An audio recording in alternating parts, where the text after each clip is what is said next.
যদি এরকম ভাবে তেল কই খেতে চাও, খুবই মজাদার তেল কই। তো চলো চলে যাই পুরো ভিডিওতে। আসসালামু আলাইকুম, কেমন আছেন সবাই? এই যে চলে আসলাম আবার একটা রেসিপি নিয়ে। আজকের রেসিপি হচ্ছে তেল কই। তো এই যে একটা ফ্রাই প্যানে তেল নিয়ে নিয়েছি, এর মধ্যে মশলা দিয়ে মাখিয়ে মাছগুলো রেখেছিলাম, এখন এর মধ্যে দিয়ে দেব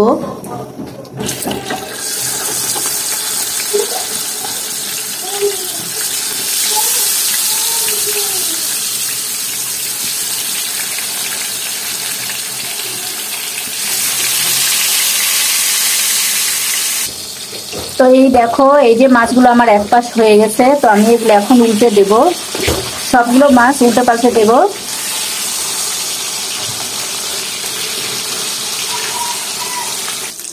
এই তো কই মাছগুলো ভাজা হয়ে গেছে, এখন আমি সবগুলো মাছ উঠায় রাখবো।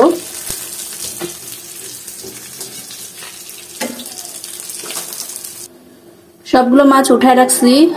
এরপরে আমি এখন পেঁয়াজ দিয়ে দেব।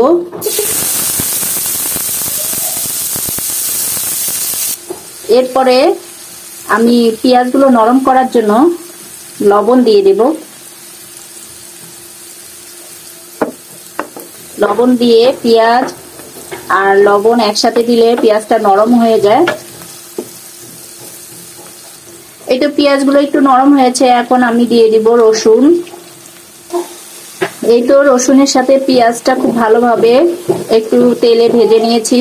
এখন যাতে মশলাটা পুড়ে না যায়, এর জন্য আমি সামান্য পরিমাণে পানি দিয়ে দেব। এরপরে দিয়ে দিব মরিচ, দেব হলুদ, এরপরে দিয়ে দিব মাছের মশলা। এখন সবগুলো মশলা খুব ভালোভাবে এই পেঁয়াজের সাথে মাখিয়ে নিতে হবে। যতক্ষণ না তেলটা উপরে ভেসে আছে ততক্ষণ আমার এরকম অনবরত নাড়তে হবে, কারণ মশলার কাঁচা গন্ধটা যখন চলে যাবে তখনই একটু পানি দিয়ে দিব। এই তো তেলটা উপরে ভেসে আসছে, তো এখন আমি এই পর্যায়ে আমি পানি দিয়ে দেব।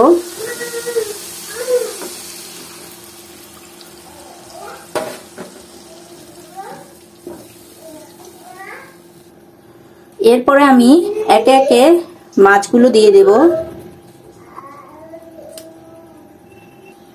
এই যে মাছগুলো দিয়ে দিলাম, এখন আমি কিছুক্ষণ ঢাকা দিয়ে রেখে দেব।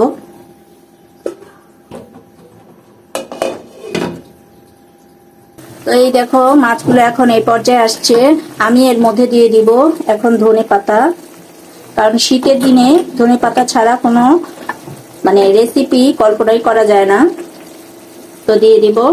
এরপরে দিয়ে দিব দেখো এই যে লেবু, লেবুটা দিয়ে দিতে হবে, কারণ হচ্ছে যদি মাছে কোনো গন্ধ থাকে, ঠিক আছে, এই লেবুটা একটু দিয়ে দিলে তো মাছের গন্ধটা কেটে যাবে। তো এই যে লেবুগুলো দিয়ে দিব।